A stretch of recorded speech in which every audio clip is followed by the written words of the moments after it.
તો વાવ થરાદ જિલ્લાના ચાંદરવા ખાતે પરેશ ગોસ્વામીએ ખેડૂતો સાથે સંવાદ કર્યો હતો।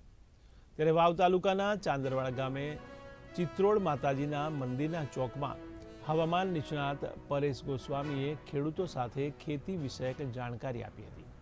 તો પરેશ ગોસ્વામી ચાંદરવા ગામમાં આવતા જ ગામના આગેવાન તેમજ યુવાનોએ સ્વાગત કર્યું હતું અને બળદગાડામાં બેસાડીને ચિત્રોડ માતાજીના મંદિરે પહોંચ્યા હતા અને ચિત્રોડ માતાજીના દર્શન કરી આ મીટિંગની શુભ શરૂઆત કરી હતી, જેમાં ચાંદરવા ગ્રામ પંચાયતના સરપંચ તેમજ ગામના આગેવાન દ્વારા પરેશ ગોસ્વામીને પાઘડી પહેરાવી સન્માન કર્યું હતું, તેમજ આગેવાનો સહિત પરેશભાઈને શાલ તેમજ ફૂલહાર પહેરાવી સ્વાગત કરવામાં આવ્યું હતું।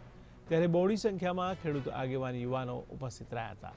ત્યારે પરેશ ગોસ્વામીએ ચાંદરવા ગામના ખેડૂત આગેવાનો અને યુવાનોનો પણ આભાર વ્યક્ત કર્યો હતો। વાવ થરાદની અંદર પ્રથમ અમારી જે કંઈ ખેડૂત મિટિંગ થઈ છે એ વાવ તાલુકાની અંદર આજે અમે ઝેર મુક્ત ખેતી માટેનું આયોજન કર્યું હતું, જેમાં ચિત્રોડ માતાજીના મંદિરે છે બહોળી સંખ્યામાં ખેડૂત ભાઈઓ છે એ પધાર્યા હતા અને ખેડૂત ભાઈઓને મળીને પણ ખૂબ આનંદ થયો છે। એ સાથે ખેડૂત ભાઈઓને અમે ઝેર મુક્ત ખેતીની માહિતી આપી અને ખેડૂતો કેવી રીતે દવા ખાતર અને બીજા અન્ય ખર્ચાઓથી બચી શકે અને ખેતીમાં ખર્ચ ઘટે, ઉત્પાદન વધુ આવે ને એ સાથોસાથ આપણી જમીનો વધુ મજબૂત બને અને આવનારા સમયની અંદર આપણી જમીનો છે એ ફળદ્રુપ થાય ને જમીનની અંદર વધુ ઉત્પાદન લઈ શકીએ, આ હેતુથી આજના કાર્યક્રમની અંદર માહિતી આપવામાં આવી છે। અને મને ચોક્કસથી વિશ્વાસ છે કે આવનારા સમયની અંદર વાવ તાલુકાના ખેડૂતો પણ આ પદ્ધતિથી ખેતી કરશે અને ભારત દેશની અંદર એક નવી કૃષિ ક્રાંતિ આવશે, આ ચોક્કસ વાત છે। જય જવાન, જય કિસાન।